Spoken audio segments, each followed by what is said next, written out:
Welcome, friends, to Club Misery, where we review the eeriest and the queeriest of horror. Hey guys, welcome back to the podcast. I'm Audrey3. I'm here with my co-host Brannick. Howdy, howdy, howdy. Yeah. And you know, after last time, we had decided to take a little break from the gay vampires for a while. And Paul the gay vampire, because there's going to be a Paul in there somewhere.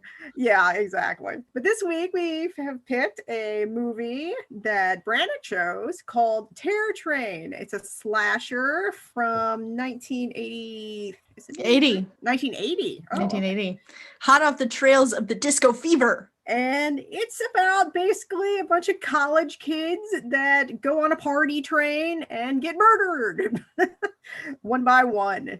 It's kind of your typical slasher in a lot of ways, but in a lot of ways not. And it's not necessarily obviously queer, but we're going to dive into that. Okay, we just want to let you know there will be some spoilers on this. There will be blood. Yes. And spoilers. Blood. Yes. And gayness, queerness, hooray. So much queerness.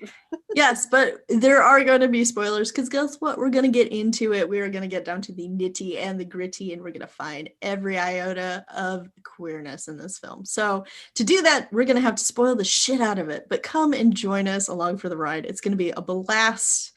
We promise, or your money back. Haha, it's free. It's going to be magical. Very. Hint, wink. And we're going to tell you why we think it is queer. To me, it's glaringly obvious. That's right. And you were excited about this movie. And why were you so excited about doing this one? I love TERRORTRAIN. The first time I saw it, I'm like, this is a fucking classic. People are sleeping on this movie, especially in the queer community. We celebrate our Nightmare on Elm Street 2s and also other ones that I can't think of right now. But this needs to be on it, like top 3 of queer movies from days of yore when things were just getting started in the horror community. And it's just a great movie. I love this movie. Top to bottom, love this movie. And here I thought you picked it because I have a thing for magicians. and a thing for trains. You have a thing for trains as well. I do. Well, yes, I do try to get you to watch a lot of movies about trains. So this movie, TERRORTRAIN, starts off with our main characters, and they're all rushing for a fraternity, and they're freshmen. A big bonfire in the middle of fucking New Year's. Is it New Year's? Yes, it's because it's New Year's Eve. Oh, okay. That's the whole thing with the TERRORTRAIN. It's 1 year exactly later, which is New Year's Eve. No, it's not 1 year. It's 3 years later. Whatever. Exactly 3 years later. That's what I said.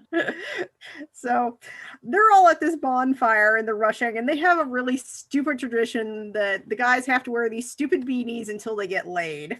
They've got a really nice guy named Kenny there, and he's a rush, and they're trying to get Kenny laid, basically. As Doc puts it, Kenny is a, quote, sensitive fellow. Yes. And they're all kind of making fun because they're like, oh, hey, Jamie Lee Curtis's character really likes you. And I don't know what she sees in you, but hey, gang, go for it. Jamie Lee Curtis's character goes up to the frat house upstairs, and like Kenny follows her. And she goes in and she kind of hides behind the bed. And you see somebody sitting on the bed and you're not sure who it is. And then Kenny comes in and Jamie Lee Curtis is like, why don't you take your clothes off? And she's like, okay. And then he does, and then she's like, well, why don't you kiss me? And he's like, okay. Kiss me. But when he goes to kiss her, well, the girl on the bed, her body just completely falls apart because it's a corpse. Oh, we should mention all these people are like pre-med. They're like a pre-med fraternity. I guess there's those things. And during the 70s, you could just go in and get some corpses. I guess so. They do seem to have an awful lot of like body parts just at their disposal. Yes. Like, oh, you need a finger? Great. Which size? Size, shape, color, what you want? But Kenny is understandably like distressed about this. This poor like dead lady falling apart on him, and they all come out. They all come up and laugh at him. To laugh at Kenny for kissing a dead woman. And he turns Except for Jamie Lee Curtis. She's like freaks somewhat out. upset about this, which And I she don't was- know if they didn't like let her in on what was going on. I'm like, it seemed pretty obvious, but No, they did. And she was very reluctant from the start because she's like, I think this is cruel. You know, I don't think this is kind. And they're like, come on, do it for me, babe. And she's like, okay. And yeah, he turns into a tornado after kissing. he does. He spins around and gets caught up in the curtains and basically has a panic attack. As a tornado. Yeah. Drama. Fade to black. And then it's 3 years later. Yeah, whatever. And they're graduating from college and going on to med school. And they're having a big party at the end of the year. Surprise, surprise, they weren't expelled. Yeah. Thrown into jail. They did say at one point, like, oh, we couldn't like rush like that anymore because Yeah. somebody got hurt. It's like, yeah, you think? And it's like a boo thing, like, oh man, boo. We gotta play it safe now. Boo. We can't like plunder corpses and desecrate their bodies anymore. Man, they don't let us do anything. Cancel culture. But no, they're all getting on this train and they're all there except for Kenny. Kenny's obviously not in the frat anymore. Yeah, and we have these new old dudes who are going to run the train. And I love all of these old dudes. I do. The conductors. I love all the conductors on this train. They're just such nice guys. They honestly super are. Like, I don't know if it was the actors or the direction that they're given, but it does come off as being very genuinely just nice guys. They're Maggie, the admin of the train company, has, I don't know what kind of a disability. She is in a wheelchair. And he dances with her and they're laughing and they're having fun. It's just so, all of these people that run this party train are like the nicest people in the world. They really are. And, basically all the scenes with them are just kind of setting up plot. It's like, oh, we don't have a radio on the train. I've been saying forever we should have a radio. But, it doesn't matter because, like, they really are. They're nice and they're fun to watch together because of that. They aren't like, biting each other's head off. Yeah, they're not dicks. In fact, they even have fun with the kids. They're like, huh, well, I remember when I was that young. Or like one of the kids is like, hey, you want a joint? And then he opens up the thing and there's a finger in there. And he's like, oh, you kids. I think that was the bus driver. They like offered him a joint. And it was like a cigarette case and they had their finger in there. Because Doc, oh my God, Doc's such an ass. We have to talk about Doc so hard, but we will do this later. Okay. We'll talk about that. Doc plays jokes on people. And like he was the one that sort of set up poor Kenny's horrible, traumatizing event at the beginning of the movie. Doc is very interesting, just as his relationship with Mo is, who is Jamie Lee Curtis's boyfriend. Right. And Jamie Lee Curtis's character's name is Alana. Mm-hmm. And she's a generally nice person. She is. And she's pretty pissed off at Doc. She hasn't trusted him at all since like 3 years ago at that very first party. And I don't blame her. No. Honestly. In fact, when she finds out that the whole party train was Doc's idea, she gets pretty pissed off. Yeah, because like her boyfriend Mo told her it was his idea and she was like, no. No, it was Doc's idea and I'm not down with anything that's Doc's idea. No.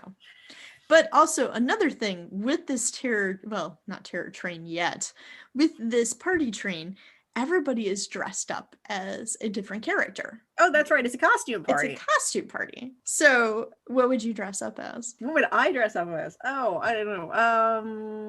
You would be a dinosaur, so I couldn't do that. I'm already a dinosaur. I would dress up as an old sea captain from like maybe like a scarecrow or something plant related, possibly. Just corn. Just corn. A big ear of corn. Just be some corn. Beautiful. Yeah, so everybody's dressed up differently. So somebody is dressed up as Groucho Marx, the comedian of the group. Ed. Yes. And, he's goofing and he's palling around. And, of course, it's time to get on the train. Everybody on the train. Oh, and we should say at this point, somebody hired a magician, and that magician is David Copperfield, and he's coming on the train with them. We will talk about David Copperfield. No, actually David Copperfield. Not like David Copperfield look like actual David Copperfield. Actual fey David Copperfield. Yes, he's so young. And you got to remember what a heartthrob David Copperfield was in the 80s. If you weren't there, with his you don't understand the blousy shirts. with these blousy points on his shirt, and then he's got a fucking switchblade in a scene. It's so good. Yes, it is so good. But we'll get there. We'll get there. Ed's still on the train platform, and he's joking around, and he gets a sword stabbed through him, and everybody's like, haha, that's a great joke, Ed. What a great gag. Yeah. Joker. But then he falls down because he's actually been stabbed. And see, this is actually really a clever death. I mean, not super clever, but I found it was really compelling when he falls down on the train tracks. Yeah. So as his friends are leaving to have the night of their lives, it crushes his skull. Oh, I don't think it was crushes his skull. It crushes his hand. He kind of fell under the train, and he fell under the train, and I think he was dead before it did that, but still. Maybe in the last throes, I think he was conscious. It was a terrible death, is what I'm saying. Yeah, it was pretty bad. By the way, there's spoilers in this. Well, I don't think we can talk about like the queerness of this movie without giving away spoilers about like who gets everything and who the killer is. Everything. So yes, so he dies. Everybody's on the train, but surprisingly, somebody is still dressed up as Groucho Marx. Yes. And here's the thing I love about this killer. They start changing costumes. Every time they kill somebody, they change into their costume. And that is the most brilliant thing ever. That needs to be done more, because that was such really a clever way of, for one, you don't know where, like you usually as the viewer know where he is at, but the other characters don't know. And it is such a guessing game of where is this killer? Where is he not? Where exactly? Because if it was Michael Myers, everybody just be like, "Hey, there's Michael Myers over there," or like right. Jason. It's like, oh, that guy. That's it. Yeah, oh, see the guy with the burned face, Laura? Yeah, watch out for that dude. Exactly. But because he has all these masks, people think that, oh, he's this person because he's wearing this, and they react accordingly. Everybody gets on the train except for Ed, who's dead. Dead Ed. And then there's a lot of like interpersonal drama going on, especially between like Alana and Doc and Mo. And Pets. And Pets. Oh, Pets.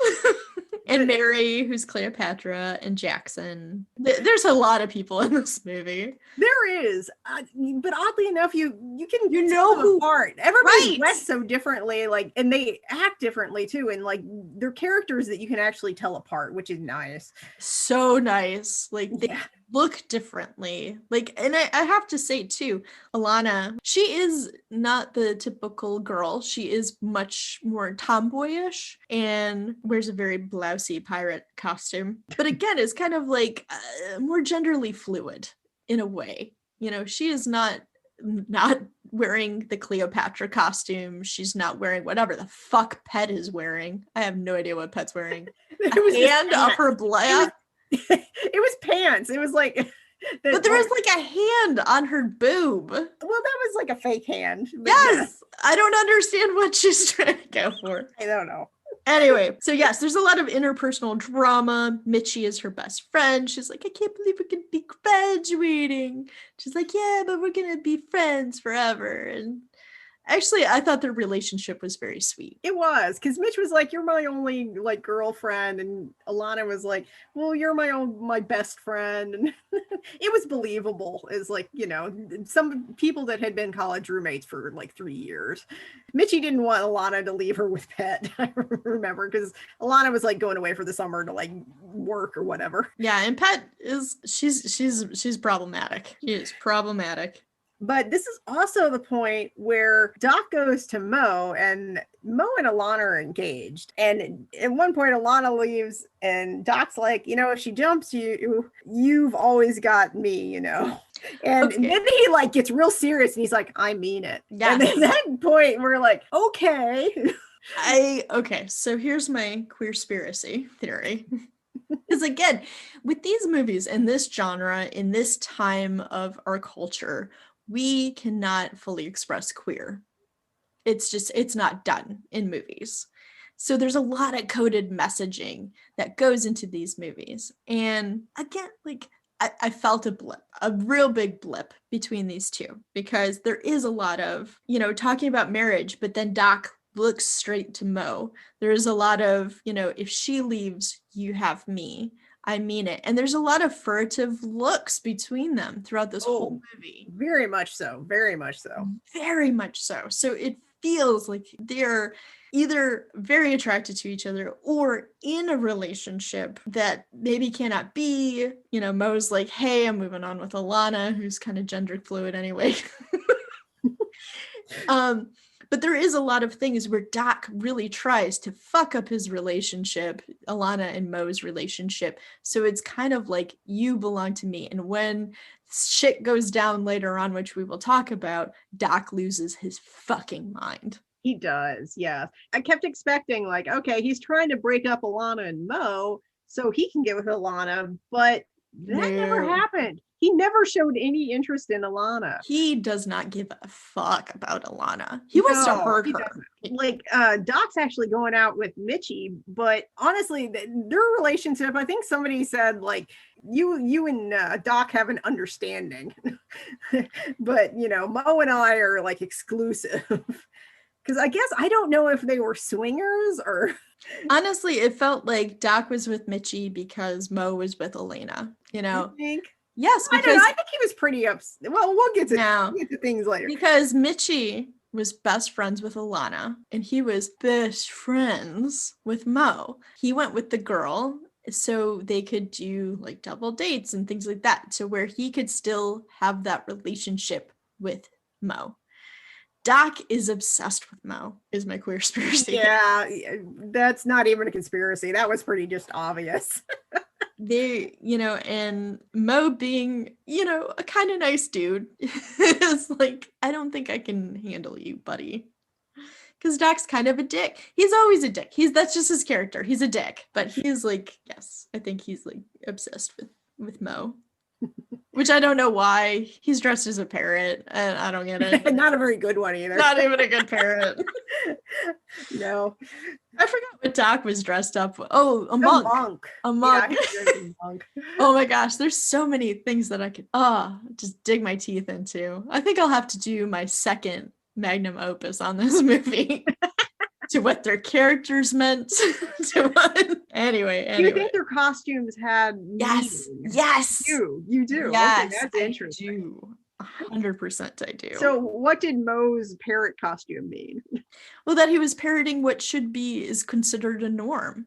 Alana, I love you. Alana, marry me. Alana, he is just a reflection on what is the norm. And Pet's costume? Who the fuck knows? I'm still figuring out what it means. Oh, anyway, moving on. Moving on.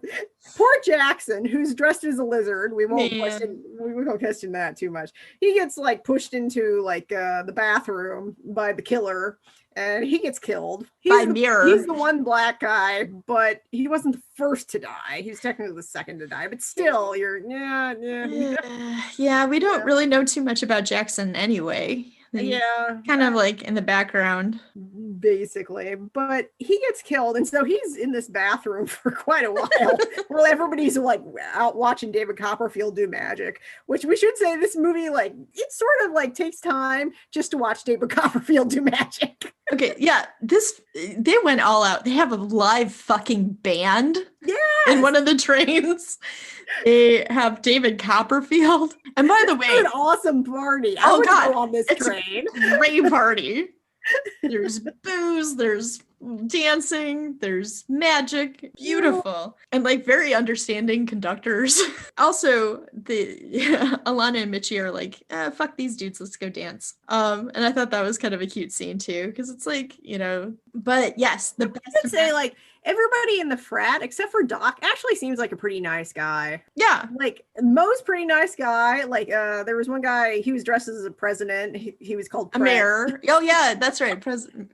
Yeah, he was actually very nice, and he really cared about Elena, and not in a like, oh, I want to fuck you kind of way. Like, well, he did proposition her a little bit, but not like, he wasn't real strong about it. No. Because Doc and Mo actually sort of hook up with Pet, and the other girl, the one dressed as Cleopatra. Mary. Yeah, Mary. They kind of like take them back to their compartment. Yeah, and that was kind of a weird thing too, because Mo is like, and that's where I think Mo again is just parroting what he thinks he should say, because his, Alana gets kind of pissed off and is like, fine, Mitchie, let's go fucking dance. Like, let's forget these losers. And they're like, Doc's like, hey, let's fuck these chicks, huh? Together. Together in the same room, so we could have eye contact while we're fucking them, but yeah, that doesn't go well. Yes, that's when magic strikes with David Copperfield's magic. And it is not just magic, people, it is disco magic. It was the 80s. I mean, it was the 80s. It was 1980 again, on the coattails of disco. And it's funny because everybody is entranced with his magic, even the conductor, who said, and I quote, "My, that was pretty." Well, the conductor he's sort of like an amateur magician. He's like doing card tricks for him and stuff. Well, his card trick was a joke. His card trick was a joke. But it was a very cute joke, because he says, like, pick a card. Oh, I forget the joke. It was a cute joke, though. It was basically like, pick a card, and she's like, Ace of Hearts, and he's like, well, here, it is not the Ace of Hearts, and it's turned into the Ace of Jacks. Yes. Like, well, it turned into the, it was like obviously an old man. I was gonna be so mad if he died, because I love that dude. Yes, and honestly, I mean, like, he was one of the best characters. Ben Johnson as Carney, the train conductor. Ben Johnson did a fantastic job with him, because he was so adorable and lovable without being the condescending older asshole that's like the appeal to authority or whatever. No, he cared about he's putting up with so much, because he's the one that finds Jackson dead in the bathroom. Yeah, and he freaks out. He freaks out. He goes in the back and he's like, I need a cup of coffee because something happened. I don't know what. Like, he absorbs that. And exactly. But then he like goes to get another conductor guy to like look at the body, and then when they come back, oh, there's no blood, and the killer is hiding in the lizard man suit. In the lizard man suit, in Jackson's lizard man suit. Yes. And so he's like, oh, I'm so drunk. And so they get him up and get him out of there. And the conductor's like, I swear he was dead. He's like, I feel like I'm not playing tricks. Yes. But meanwhile, while all this was going on, we should say Doc sends Alana back to catch Mo with Pet. Yes, because he wants to break them up. Yeah, because he does. He wants to break them up. And Pet is like all over Mo. And then Alana comes and, Mo, and he's like, fuck Doc. Because he knows that Doc sent her, Yeah. Like, fuck that guy. We should say Mo doesn't actually try to have sex with her. He's trying to get her to put, like, her clothes back on. Like, Pet's just trying to get, going with him. But he's still trying to get her clothes back on. Why did he even go back there in the first place? Because it was Doc's idea, and he will do everything that Doc would. They're obsessed with each other. They are obsessed. But again, this is 1980. You can't just. Exactly. So meanwhile, Mitchie runs into Killer dressed as Lizard Man. And she's like, oh, hey, Jackson, we never got to know each other better. So they get in one of those like little sleeper cars. Yeah. And they're like, hey, let's fuck. And then even though he's with Mary, dressed as Cleopatra. But she doesn't know that he's the killer. And I don't know how, like, the killer's like sort of feeling her up with Jackson's dead hand. Yeah, that was a hand. I'm like, how would you not notice? Yeah, she's like, ooh, you know what they say, cold hands, warm heart. But it was a dead hand. It was a dead hand. And then he kills her pretty brutally. Yeah, he slashes her. He slashes her throat. Yep. Yeah. The conductor finds that too. Poor conductor, having the worst night ever. Our Lord and Savior Ben Johnson is Carney. And he goes back and gets Alana. He's like, I'm gonna need you to sit down. I gotta tell you something. There is somebody dead back there. And Alana's like, no. So she insists on going and looking at Mitchie's dead body. Poor Mitchie. But poor Alana too. And like, again, Alana's very much in shock you know, like, She is, no, yeah, she no. is really upset about this, which, you know, it's her best friend, so yeah. And the thing is because they call ahead, they're like, well, we have to stop the car, we have to go back, because it's not like one of those scenarios where they're like, yeah, fuck it, we're fine, you know. They actually try to legitimately do things, but the people on the other end are like, dude, even if you stopped and went back, it's going to take you longer to track backwards than to just go to the next town. They really actually do like hit their points with why they don't stop. Well, they do stop actually. They do stop it at one point, but at this point they they're stop like the train and they like put everybody off the train and check the train. But I'm like, if you do that, the killer's just going to get off the train. Yeah, which I don't think the killer would be hiding on the train. But well, and I think maybe that was part of it too, but I think at that point he just wanted the safety of everybody, because that was when people started dying off one by one, and he's like, we have to crowd control this, everybody off. Yeah, we'll put everybody back on in one car or whatever. So yeah, and when everybody's off, that's when Alana starts understanding. But we missed a vital and key point of before they get off the train, which is there's another magic show, of course. The magician and his beautiful assistant makes her levitate and la and makes her disappear. And then he does more magic. Oh, it's so fascinating, you know. Somewhere in there, I forget. David Copperfield does a lot of fucking magic in this. There's like loved it. I loved it. I loved every scene. I did. He also flirts with Alana, which I didn't mind that either. I know. I was totally with Alana on this one. I'm like, yes, let me. Yes, he's a lot better than Mo. Magician over doctor anytime. There was a point where he had a switchblade and did like magic with the switchblade. It was great. Yeah. Anyway, this was not this time. There were, you know, big fancy stuff going on. Oh, everything's. And we should say, every time like David Copperfield's doing magic, Mo's in the crowd heckling him because he's like, I don't like magic, I only like jokes. And Doc's such an asshole. I'm like, who doesn't freaking like David Copperfield? Yeah. Doc is an asshole, period, anyway. Exactly. Yeah. I mean, that's just his character. And honestly, I kind of liked that Hart Bachner is the one who played him. It was a great representation, because you're not supposed to like him. You know he's not the killer. Like, that's a great character. It's just interesting character. This isn't really a movie where you don't know who the killer is. I'm like, there is a twist. There is a twist, but you know who it is, but not where or how or why. Yeah. Well, you know why. You know why. You know why. Yeah. Yeah, it's Kenny. Yeah, it's Kenny. Yeah, they figure that one out pretty easily. The guy that was in the beginning that was traumatized, guess what? It's him. Yeah. Anyway, so they're watching this magic show, like Doc, he's heckling him. And Doc's, giving him shit, like, you suck, fake, whatever. And then Mo's sitting there with him because it's really close together. They're very close together. Yeah. This is when Alana is mad at him and whatnot. But yeah, that's when somehow, secretly, in this crowd of people, Mo gets stabbed. It doesn't make a word. I think he gets stabbed in the neck, and I think that's why he didn't scream or anything. He gets stabbed in the neck. And Alana, who just found out that her best friend died, is now finding out that her boyfriend / fiance. And this is actually a very poignant scene between Alana and Doc and Mo, because Mo is dying, and Doc, for all of his medical knowledge and practice and everything that he has led up to this moment, can do nothing to save his friend. And he is just broken about this. He is distraught. He is.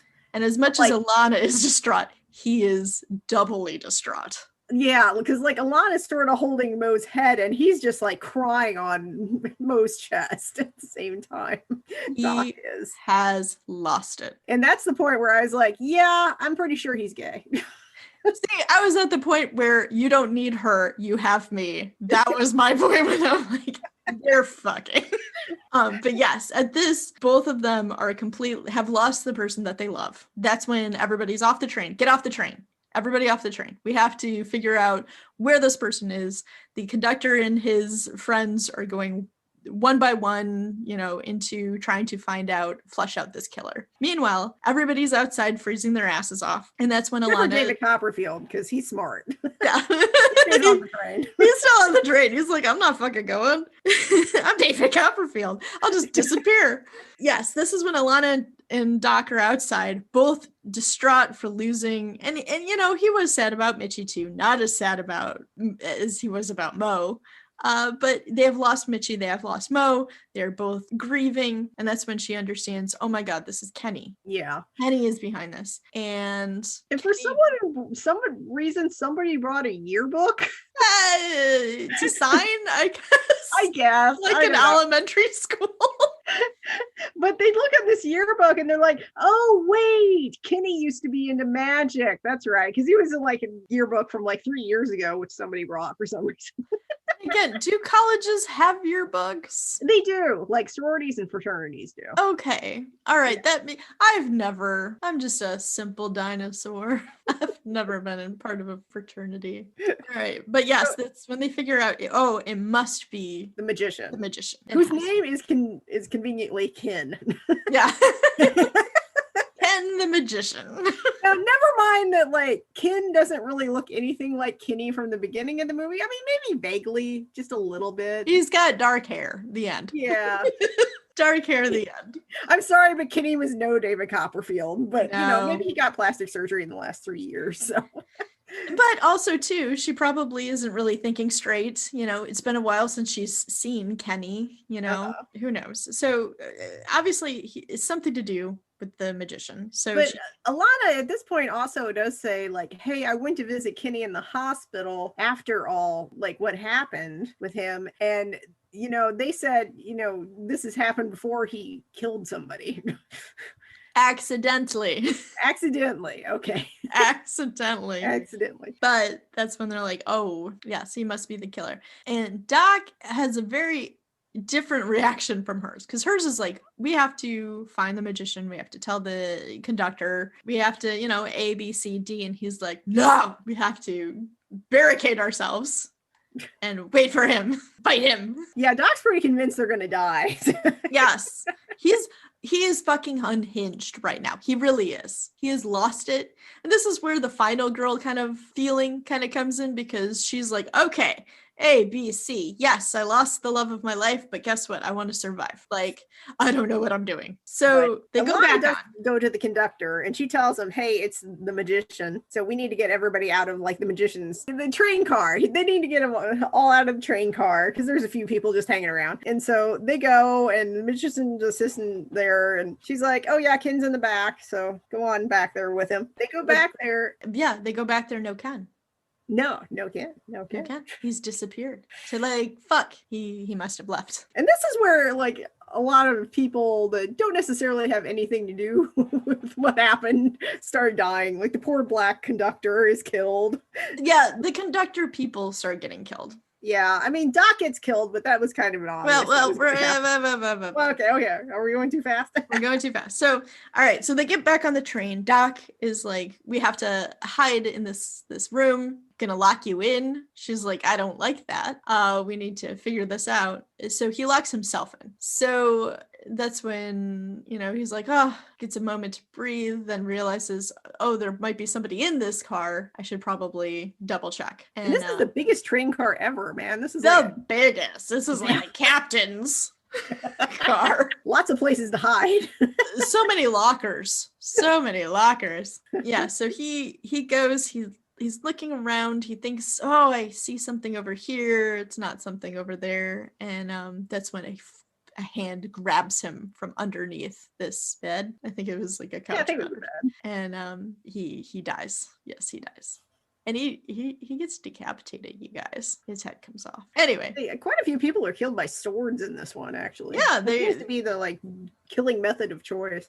Except for Jackson, who just got like his head bashed into a mirror. Well, I think a small knife probably did in Mo and Mitchie, because the killer goes to where he thinks Alana is, I thought. And she has the bed made up. Like, she's in there, but she's not in there. Yeah. And I thought that was clever, because you think, oh, he's going to, maybe do something. But instead, yeah. Although, this is also where Alana wouldn't make my final girl list, because if she had just stayed in a train compartment with people, but she kept running off on her own.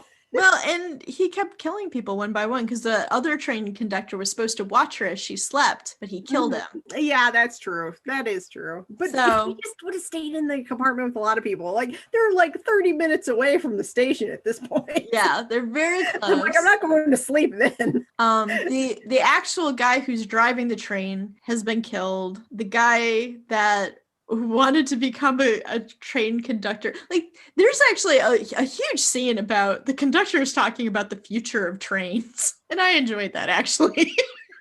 Because they're like, it's a dying thing. And this guy's like, no, man, it's the future. Like, you know, he's right if he had moved to Japan. So, yeah, that's true. Yeah.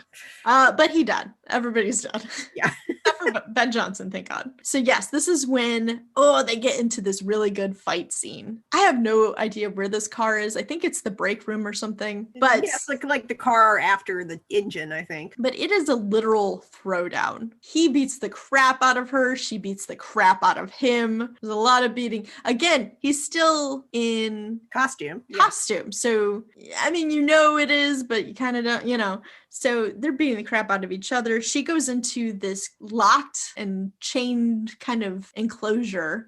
Like a little office kind of thing. Yeah, but it's completely with like fenced. It's completely fenced in. I thought this was a really clever scene too. Really great. They have these hanging lights. And one by one, Kenny smashes them out. So all you can see is her in the middle of this darkness. And he tries to stab at her. And I thought that was a really interesting scene. Eventually, she's able to get out of that. You think he's dead at that moment. Drives a nail into his face. Yeah.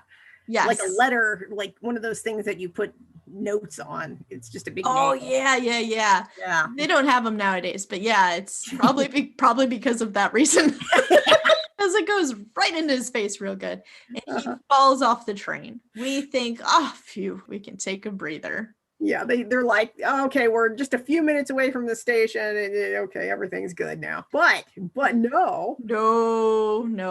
I forgot how she gets to him. But it was such a great scene. Well, he's hanging outside her window because he fell off the train. Yeah, but there's the scene with the table. How did we get to the scene with the table? Well, he climbs in the window, I think it was. And then anyway, doesn't matter. Her. Yeah, anyway. Chasing.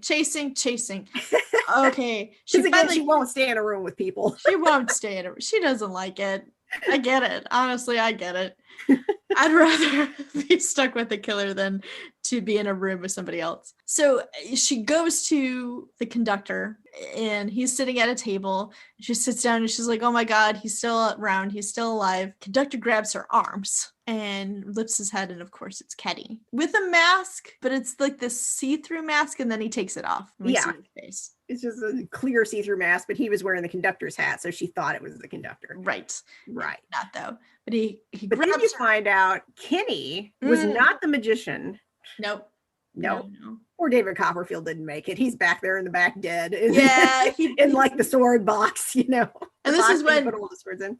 Yes, and this is when he is discovered by the conductor, like, oh shit, we got the wrong guy. No, Kenny was actually the magician's assistant. The beautiful assistant who disappeared. Yes, Kenny was cross-dressing the entire time. Yes, and he grabs her and they have this kind of battle. Very intense conversation. So intense. Oh, yeah. And it's a great one because the acting in this scene is just so good.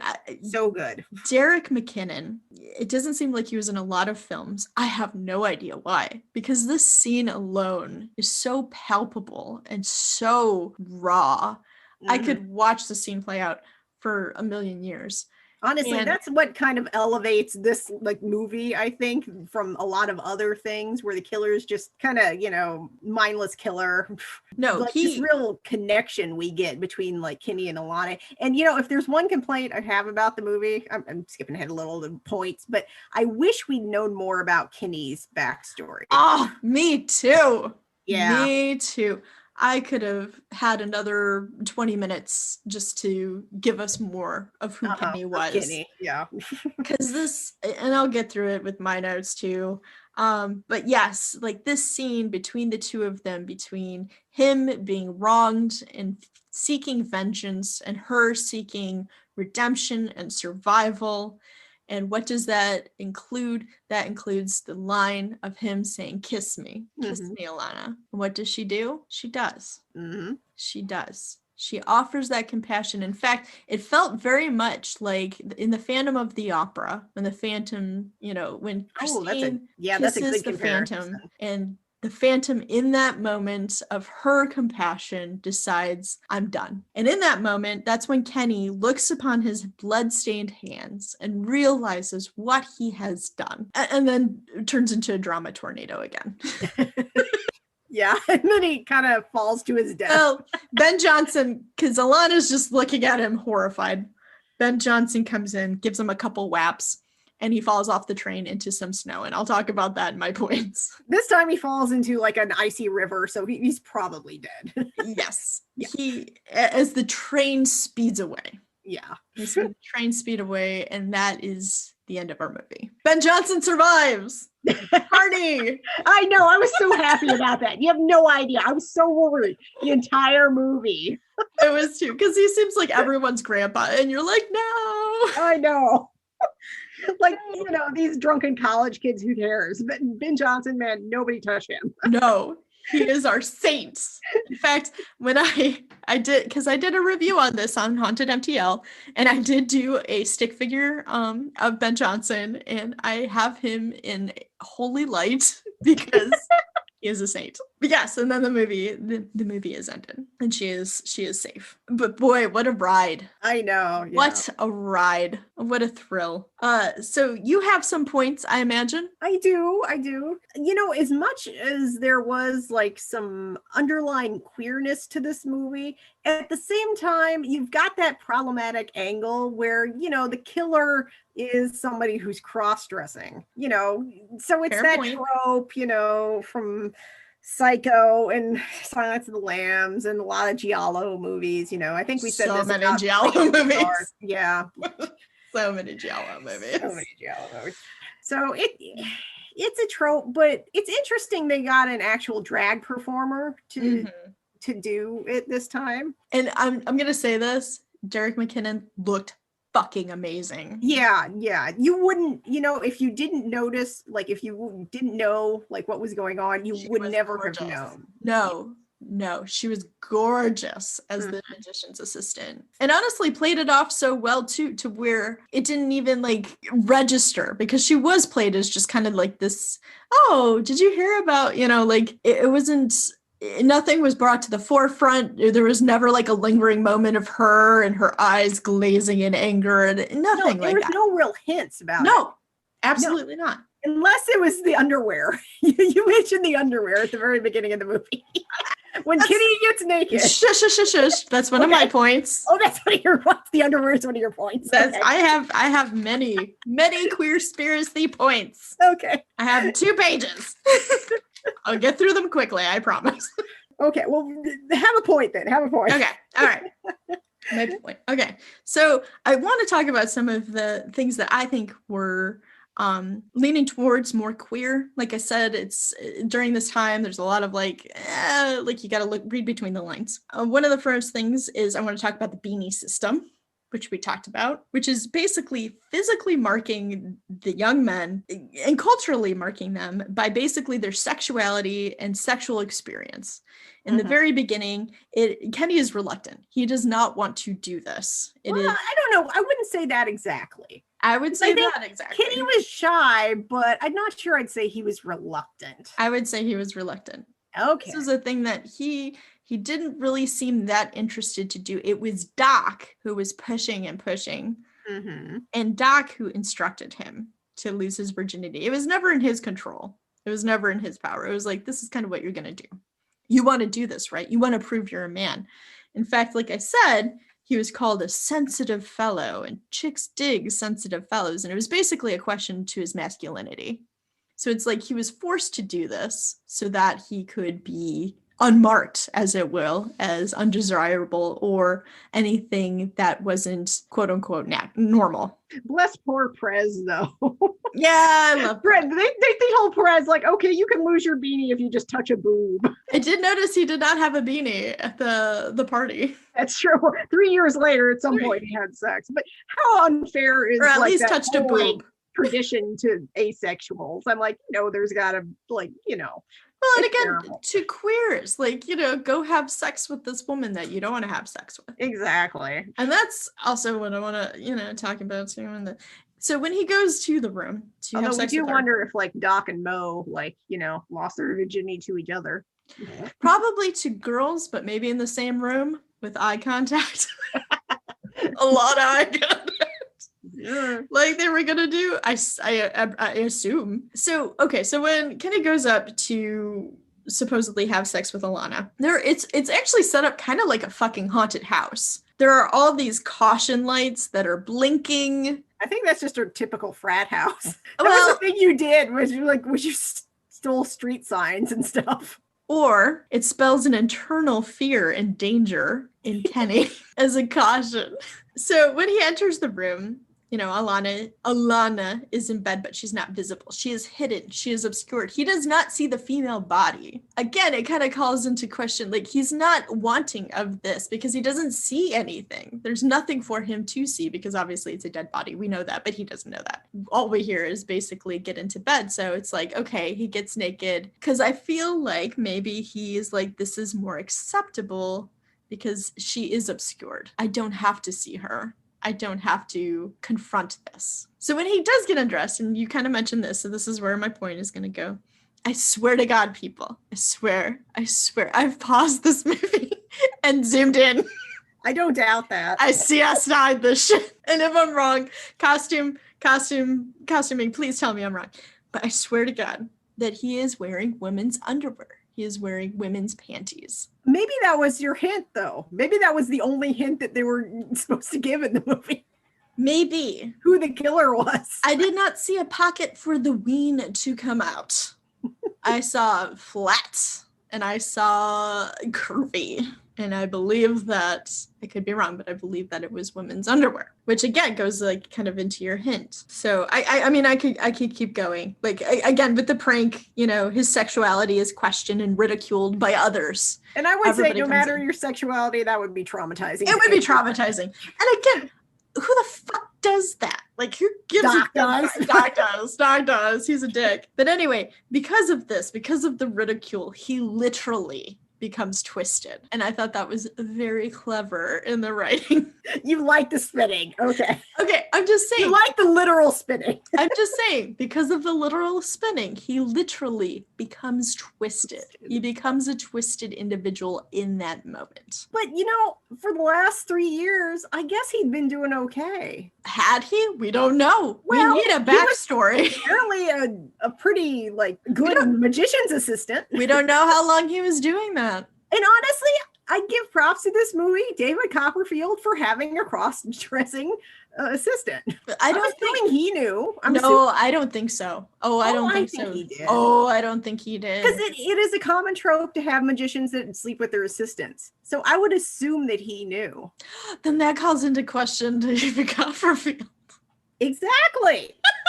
Everyone in this is queer. movie is not queer. I mean, nobody. Everyone is queer. Everyone. Again, queerspiracy theories. We're not saying David Copperfield's actually gay. No. In this movie, his character might have been gay. Ken the magician. I'm not saying he's even gay. I'm just saying that he is maybe more fluid.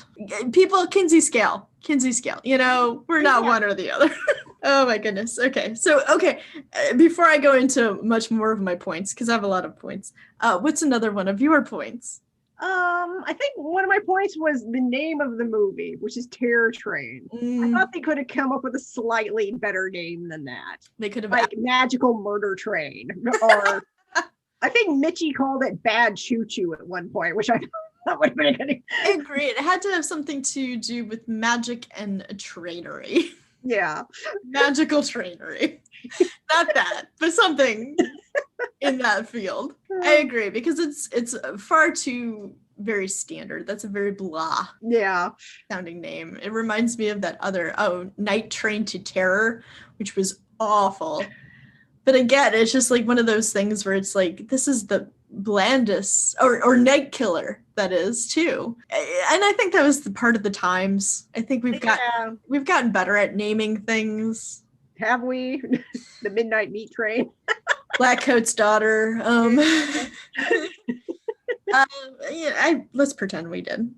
Okay, moving on. What's your next? So now I have Kenny as several different things, because this is like something that's really interesting with this movie is that it is never one thing. It is constantly shifting and constantly changing, including our killer. I cannot get enough of Kenny. I fucking love Kenny. Kenny is so interesting to me. And like you said, I wanted more. I want a backstory. I wanted so much more that I will never, ever get. I'd watch a whole prequel movie just about Kenny. Oh, I would. Come check out my fanfics at fanfiction.net about Kenny and what he was doing. The whole Terror Train section is all Brannick's. All Brannick. It's really good though, guys. It's really good.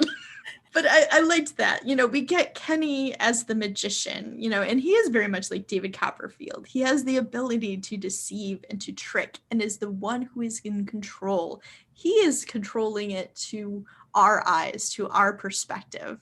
So what we think is one thing is absolutely not. It's a completely different thing. We have Kenny the Killer, much like the magician. He is a shapeshifter. Literally, he changes clothes constantly to shapeshift into their different friends.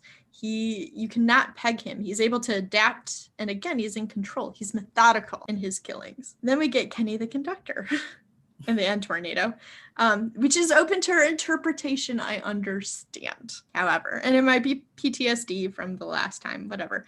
But maybe it's more of like an internal examination and self-actualization. And in that moment of self-actualization, as he sees the blood, as he realizes what he's done, as he realizes who he is as a person, or she, or who they think they are as a person, it becomes too painful to comprehend. And that is when they become even more twisted and just not able to grasp that. And that's where they lose control. This whole time they have had control on the train.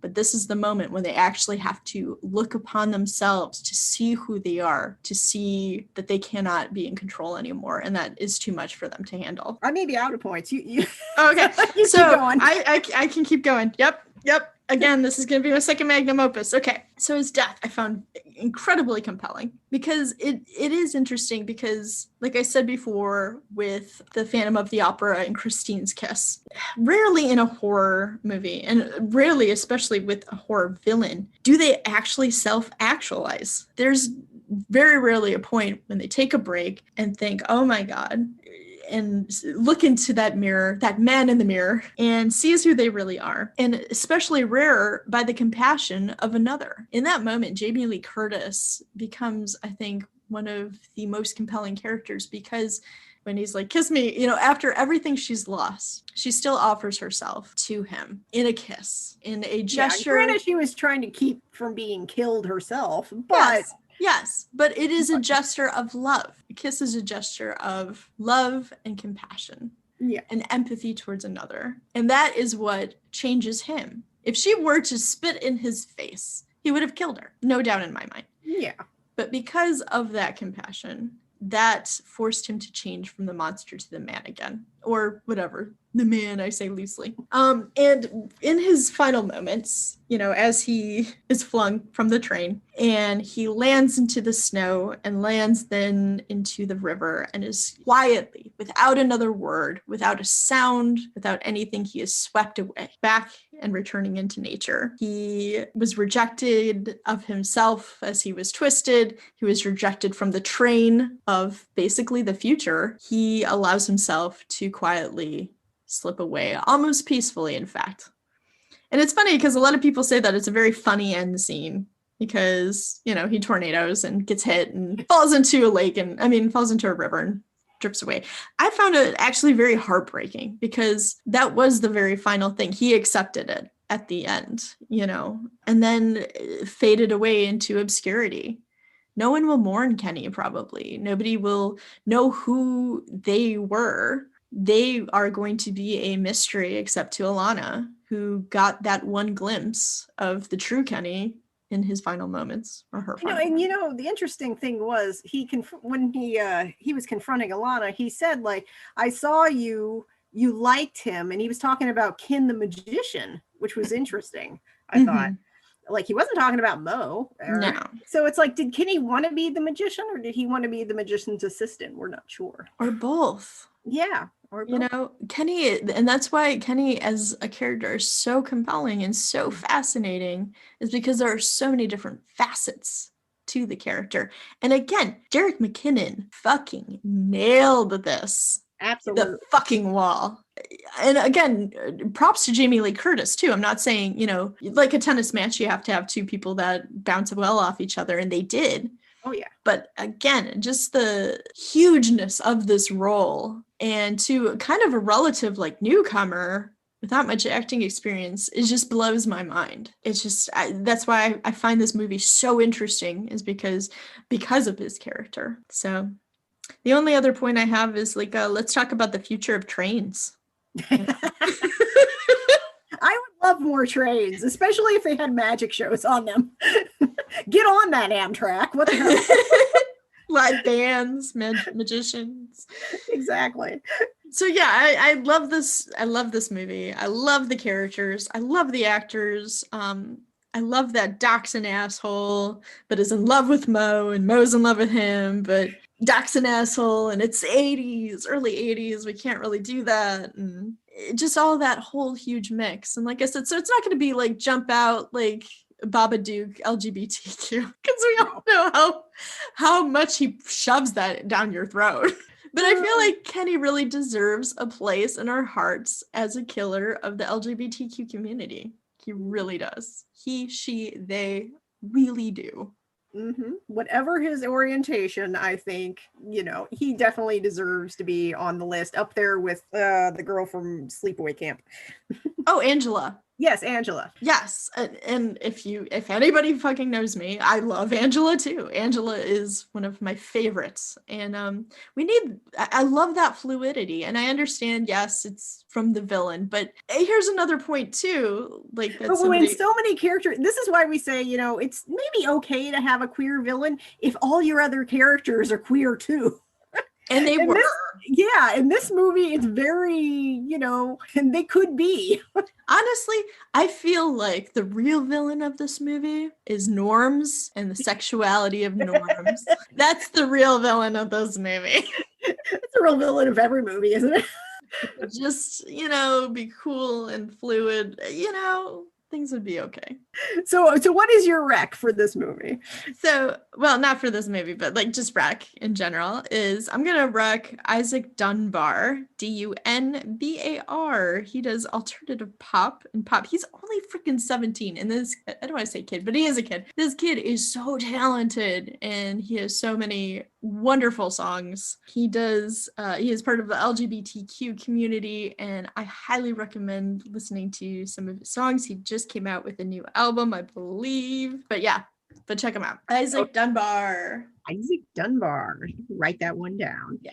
If you like pop. My rec is actually going to be season 4 of American Horror Story, because Neil Patrick Harris, who is gay and a magician in real life, plays a magician for a couple of episodes in that season, and I thought that was fun. Oh, yeah. That's good. I forgot. Which season is that? That's season 4. That's Freak Show. Oh, it's not my favorite season, but he guest stars in a couple episodes, so you can just skip to his episodes if you want. Like, and his story, his character isn't queer, but his story has queer characters in it. Fair enough. Yeah. I like whatever he does, though. I'm in. Okay.